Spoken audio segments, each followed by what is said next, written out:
Hello! In this video, we will learn how to punctuate dialogue. Dialogue is a conversation between two or more people. The exact words a speaker or character in a story says are called a direct quotation.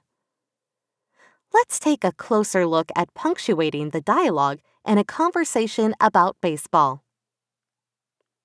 Pedro said, "Jackie Robinson is my favorite baseball player of all time." The word said tells us that a direct quotation is coming. We put a comma after the word said before the direct quotation. The words, "Jackie Robinson is my favorite baseball player of all time," are the exact words that Pedro said. We show this as a direct quotation by putting quotation marks around it.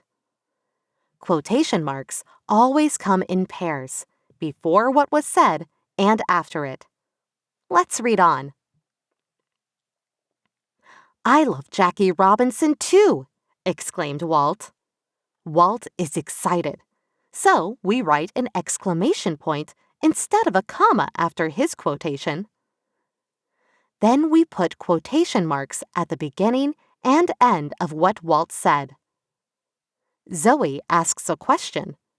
There's a question mark after the direct quotation, so no comma is needed.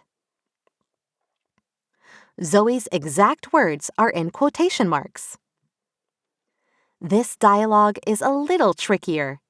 The words "explained Pedro" break the direct quotation into two parts. Both parts of the direct quotation need quotation marks around them. We place commas in the sentence to set off Pedro's exact words. Now you know how to use commas and quotation marks to punctuate dialogue. See you next time!